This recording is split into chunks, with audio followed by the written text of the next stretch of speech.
तो इंटरनेट पे कहीं भी जाकर कोई भी चीज़ कॉपी पेस्ट मत कर लिया करो तुरंत अपने विंडोज़ मशीन पे। क्यों?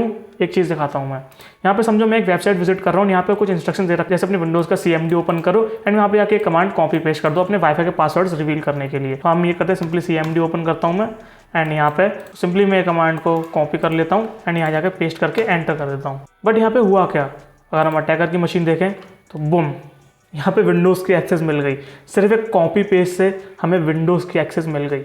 इस अटैक को कहते हैं पेस्ट जैकिंग। इस वेबसाइट पे आप जो भी चीज़ देख रहे हो, यहाँ पे अगर मैं एक वर्ड भी कॉपी करूंगा ना, अगर एक वर्ड भी कहीं से कॉपी करके अगर मैं कहीं पेस्ट करूंगा तो वो जो हमने कॉपी करा होगा वो चीज़ पेस्ट नहीं होगी, बल्कि उसकी जगह कोई भी चीज़ रिप्लेस करवा सकता है अटैकर। हम कोई भी चीज़ रिप्लेस करवा सकते हैं। इस वेबसाइट पर अगर मैं कुछ भी कॉपी करने की कोशिश करूँगा, एक वर्ड या पूरा एक सेंटेंस या कुछ भी अगर मैं कॉपी करके कहीं भी पेस्ट करने की कोशिश करूंगा, जो अटैकर चाहेगा वो उस चीज़ से रिप्लेस कर सकता है। ये पेस्ट जैकिंग के थ्रू पॉसिबल है। अब इससे कोई भी अटैकर बैकडोर्स रन करवा सकता है, पेलोड्स रन करवा सकता है, जिससे आपकी विंडोज़ की एक्सेस उस तक पहुंच जाएगी। एंड मैंने भी आपको ये करके दिखाया। इसका प्रैक्टिकल मैं पार्ट 2 में कवर करने वाला हूँ। तो इस वीडियो में पेस्ट जैकिंग हम प्रैक्टिकल देखेंगे। इस वीडियो में ऐसे सेटअप करेंगे कैसे पेस्ट जैकिंग करी जा सकती है। तो यहाँ पे जो मैं टूल यूज कर रहा हूँ वो है पेस्ट जैकर। आप गिटहब पे जाकर पेस्ट जैकर टूल को विजिट कर सकते हो। यहाँ पे आप स्क्रॉल डाउन करोगे तो यहाँ पे इसके इंस्ट्रक्शंस दे रखे हैं, इसको इंस्टॉल करने। बस आपको कमांड्स कॉपी पेस्ट करनी है अपनी लिनक्स मशीन के अंदर। तो इसे एग्जीक्यूट करने के लिए सिंपली आपको लिखना है sudo पेस्ट जैकर। हमारी जो टारगेट मशीन हुई वो विंडोज है, तो विंडोज सेलेक्ट करेंगे, उसके लिए 1 प्रेस करना है, एंटर। तो देखो यहाँ पे दो चीजें आती है जो इंपॉर्टेंट है। सबसे पहले ऑप्शन आता है कि आप एक बैकडोर, एक पेलोड क्रिएट कर सकते हो मेटास्प्लॉइट के लिए। यहाँ पे MSF Venom टूल यूज होगा पेलोड क्रिएट करने के लिए, जिसमें आपको मेटास्प्लॉइट पे सिस्टम की एक्सेस मिल जाएगी। एंड दूसरे ऑप्शन में आप खुद का कस्टम कमांड एग्जीक्यूट करवा सकते हो, जो कि मैंने अपनी पार्ट 1 में एग्जीक्यूट करवाया था। मैंने अपना खुद का कस्टम करवाया था, क्योंकि मेटास्प्लॉइट का पेलोड इजीली डिटेक्ट हो जाए। तो मैं यहाँ पे 2 प्रेस करूंगा एंड यहाँ पे डालनी है आपको मेन चीज। मैं एग्जांपल के लिए यहाँ पे नेटकैट का एक सर्वर लेसन करवाने वाला हूँ। तो यहाँ पे मैं सिंपली ये चीज पेस्ट कर दूंगा। ये देखो यहाँ पे हो क्या रहा है, सिर्फ एग्जांपल के लिए ये चीज आपको दिखा रहा हूँ। मेरे को पता है नेटकैट मेरे विंडोज के ई ड्राइव के अंदर पड़ा हुआ है, लेकिन आप यहाँ पे क्रिएटिव बन सकते हो। पावर शेल से पहले कोई चीज डाउनलोड हो, उसके बाद वो एग्जीक्यूट हो, तो वो सब आपके हाथ में। आप यहाँ पे जो चीज लिखोगे वो चीज एग्जीक्यूट होगी। जब भी यूजर कॉपी या पेस्ट करेगा वो चीज एग्जीक्यूट होगी जो भी आप यहाँ पे लिखने वाले हो। अब अगर मैं इसे एंटर करूँ, उसके बाद आपको फिर से 3 ऑप्शन आएंगे। तो यहाँ पे हमें चूज करना है सेकंड वाला ऑप्शन, उसके बाद पोर्ट 80 पे सर्व करना है, एंटर।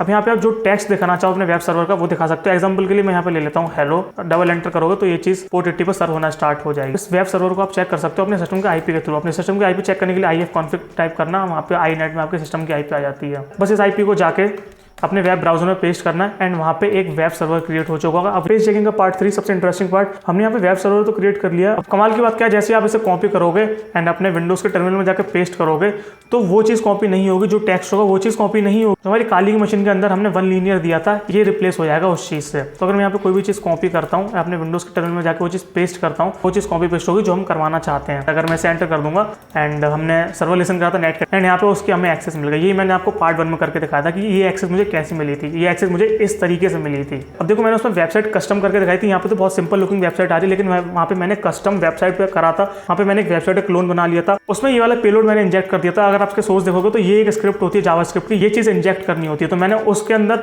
ये स्क्रिप्ट इंजेक्ट कर दी थी। आप किसी वेबसाइट को क्लोन कर सकते हो। ओके, अपने पार्ट को कंटिन्यू करता हूँ, मैं दिखाता हूँ कस्टम वेबसाइट्स के लिए कैसे कर सकते हैं। अभी हमने सिंपल वेब सर्वर क्रिएट कर दिया था, लेकिन ये इतना सही नहीं लग रहा। इस चीज़ को कोई फॉलो करके कॉपी पेस्ट नहीं करेगा अपने टर्मिनल में, उससे हमें थोड़ा सा सही बनाना होगा। उसके लिए हम कोई भी वेबसाइट को क्लोन कर सकते हैं। आप किसी वेबसाइट को क्लोन कर सकते हो और ये पेलोड को इंजेक्ट कर सकते हो, इस स्क्रिप्ट को इंजेक्ट कर सकते हो। कैसे, वो हम देखते हैं। तो सबसे पहले पेलोड को दोबारा सेटअप कर लेता हूँ विंडोज़ के लिए। यहाँ पे मैं अपना सर्वर लगा लेता हूँ कस्टम वाला। उसके बाद यहाँ पे हम लीनियर दे देते हैं नेटकैट। यहाँ पे आप कुछ भी दे सकते हो, यहाँ पे आपको क्रिएटिव होना पड़ेगा। यहाँ पे आप कोई फर्ड पेलोड, फुली अनडिटेक्टेबल पेलोड लगा सकते हो, आप उसको रिप्लेस कर सकते हो इस वाली कमांड से। यहाँ पे आप अपने आईपी के साथ exe फाइल यहाँ पे ज्वाइन कर सकते हो। ध्यान रहे वो अनडिटेक्टेबल होनी चाहिए। अगर वो डिटेक्टेबल होगी तो विंडोज डिफेंडर से इजीली डिटेक्ट कर लेगा एंड वो पेलोड रन नहीं होगा। तो आप ये वाली कमांड भी एग्जीक्यूट करवा सकते हो। तो मैं एग्जाम्पल के लिए यहाँ पे फिर से नेटकैट की ही ले लेता हूँ। मैं इसे एंटर करता हूँ, उसके बाद मैं सेकंड यहाँ पे पोर्ट 80 पे हम रहने देते हैं। यहाँ पे आप जो चीज़ देना चाहो वो दे देना, क्योंकि ये मैटर नहीं करने वाला। अब हमारा यहाँ पे सर्वर क्रिएट हो चुका है। अगर मैं इसे दोबारा चेक करना चाहूँ, इसे हम रिफ्रेश करते हैं। ओके, हमारा टेक्स्ट चेंज हो चुका है, जो अभी हमने टेक्स्ट दिया था। अब हमें करना क्या है, जो यहाँ पे फाइल लिसन हो रही है, जो यहाँ पे HTML फाइल है, हमें उससे एडिट करना होगा। अब जो HTML फाइल है, हमें उसके पाथ पे जाके इस फाइल को एडिट करना होगा। एक और टर्मिनल ओपन कर लेना एंड आपको सबसे पहले करना है sudo su, ये कर लेना, अपना पासवर्ड टाइप कर देना। इसके बाद आपको जाना है CD कर लेना, पहले बिल्कुल बाहर आ जाना हर चीज़ से। उसके बाद आपको जाना है CD/root, इसके अंदर चले जाना। उसके बाद आपको लिखना है cd.pastejäcker, आपको ये लिखना है। अगर आप यहाँ पे ls करोगे तो यहाँ पे हमारी index.html फाइल है, यही वो फाइल है जिससे कि हमारा ये वेब सर्वर रन हो रहा है। तो इस फाइल को हमें एडिट करना है। इस फाइल को एडिट करने के लिए सिंपली काली में लिखना mousepad index.html, इसे एंटर करोगे तो एक HTML फाइल यहाँ पे ओपन हो जाएगी। अब हम किसी वेबसाइट का सोर्स कोड यहाँ पे डाल सकते हैं ताकि वो उसी वेबसाइट की तरह दिखने लगे। एंड जो मेन चीज़ है वो ये स्क्रिप्ट है, इससे हमें एक्सेस मिलेगी। तो हम क्या करना है, आप जाना कोई जो भी आपकी मनपसंद वेबसाइट हो, जो भी वेबसाइट आप गूगल पे आकर सर्च करना चाहो वो सर्च कर लेना। मैं यहाँ पे सिंपली वही वाली वेबसाइट ले लेता हूँ जो मैं शुरुआत से दिखाते आ रहा हूँ। तो मैं ही वेबसाइट दिखाते हुए आ रहा हूँ। तो हम इस वेबसाइट को क्लोन करेंगे कैसे, आपको राइट क्लिक करना है, यहाँ पे जाना view page source. View page source पे जाओगे, यहाँ पे आपको क्या करना है, Ctrl+A Ctrl+C, ये पूरे वेबसाइट के जितने भी सोर्सेज हैं सारे के सारे कॉपी कर लेना। Ctrl+A करके या यहाँ से कॉपी कर लेना। एक चीज़ भूल गया, सबसे पहले यहाँ पे जो स्क्रिप्ट है ना इसे कॉपी कर लेते हैं। यहाँ पे आप क्या करना है, एक और टेक्स्ट एडिटर ओपन कर लेना। सबसे पहले क्या करना है, जहाँ पे स्क्रिप्ट लिखा है ना, स्क्रिप्ट का टैग जो ओपन क्लोज हुआ है, ये आप देखोगे ना स्क्रिप्ट का टैग, इसे उठा के कॉपी पेस्ट कर लेना। यहाँ पे कहीं भी जाके कहीं और जगह इसको कॉपी पेस्ट कर लेना, जो यहाँ पे स्क्रिप्ट टैग है बस इसे उठा के कॉपी पेस्ट कर लेना। किसी दूसरी जगह पे जाके इसे कॉपी पेस्ट कर देना। आप दोबारा इसके रिसोर्सेज पे जाना, फाइल रिसोर्सेज पे Ctrl+A Ctrl+C, मतलब इसे पूरा कॉपी कर लेना इसका सोर्स कोड। एंड जो हमने यहाँ पे index.html फाइल खोली थी उसमें जाके ये सब हटा देना एंड इसे Ctrl+V कर देना। जितना भी हमने अभी कॉपी करा था, जितने सोर्सेज, उसे जाके यहाँ पे सिंपली पेस्ट कर देना। ये यहाँ पे सारे सोर्सेज हमारे पेस्ट हो गए। अब हमें क्या करना है, इंजेक्ट करना है अपना जावास्क्रिप्ट का कोड। तो स्क्रिप्ट को जो हमने अभी इसका बैकअप बना लिया था स्क्रिप्ट का, इसे कॉपी कर लेना। आप इसे कहीं भी पेस्ट कर सकते हो। तो मैं सिंपली आप HTML का जहाँ पे टैग दिख रहा होगा ना, इसे जहाँ पे इसका टैग ओपन हुआ होगा, इस टैग के बाद आप इस स्क्रिप्ट को कॉपी कर लेना एंड पेस्ट कर देना यहाँ पे। इसे आप सेव कर देना, Ctrl+S से इसे सेव कर देना। बस हमारा यहाँ पे काम हो चुका है क्लोनिंग का। अब अगर मैं यहाँ पे इस वेबसाइट को, जो हमारी वेबसाइट था, जो हमारा वेब सर्वर था हमारे लोकल IP पे, अगर मैं इसे रिफ्रेश करूँ, बूम, हमारा जो वेबसाइट का जो हमने क्लोन बनाया था, मतलब आप ये देखोगे जी लोकली सर्व हो रही है अभी 108 पे। ये 108 मेरी काली की IP है, उस पर सर्व हो रहा है। एंड जो मेन पेज है, मेन वेबसाइट है, वो ये है। पर हमने इसे क्लोन कर लिया बिल्कुल अपने लोकल सर्वर पे, अपने लोकल वेब सर्वर पे हमने इस वेबसाइट को क्लोन कर लिया। एंड देखो ओरिजिनल साइट ये है। अगर मैं यहाँ से कोई भी चीज़ कॉपी करता हूँ, जैसे यहाँ पे मैं कुछ भी अगर कॉपी करता हूँ, नोटपैड पे जाके पेस्ट करता हूँ, तो वो चीज़ जो ओरिजिनल चीज़ होगी वो कॉपी होगी, क्योंकि ये ओरिजिनल साइट है।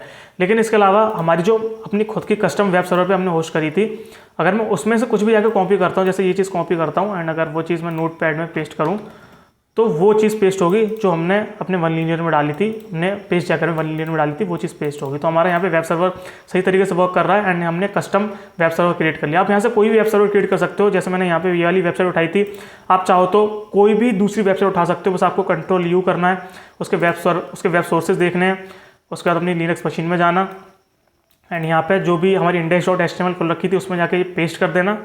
एंड ध्यान रहे बस वो स्क्रिप्ट इंजेक्ट करना जरूरी है, सबसे मेन चीज़ यही है। इसी से कॉपी पेस्ट का जो रिप्लेस वाला फंक्शन है वो काम करेगा। तो इसे किसी भी टैग को खत्म होते ही, कोई भी टैग खत्म हो रहा हो, वहाँ पे स्क्रिप्ट टैग ऐड कर देना एंड इसे सेव कर देना Ctrl+S दबा के। एंड अगर हम अपना वेब सर्वर दोबारा रीलोड करेंगे तो वो वाली वेबसाइट लोड होगी जो हम करवाना चाहते हैं। यहाँ पे आप देख सकते हो वही वाली वेबसाइट लोड हुई एंड ये हमारे कस्टम वेब सर्वर पे, हमारे लोकल सर्वर पे लोड हो रहा है। एंड एक चीज़ आपके दिमाग में जरूर आ रही होगी, अगर नहीं आ रही होगी तो मैं बताता हूँ क्या।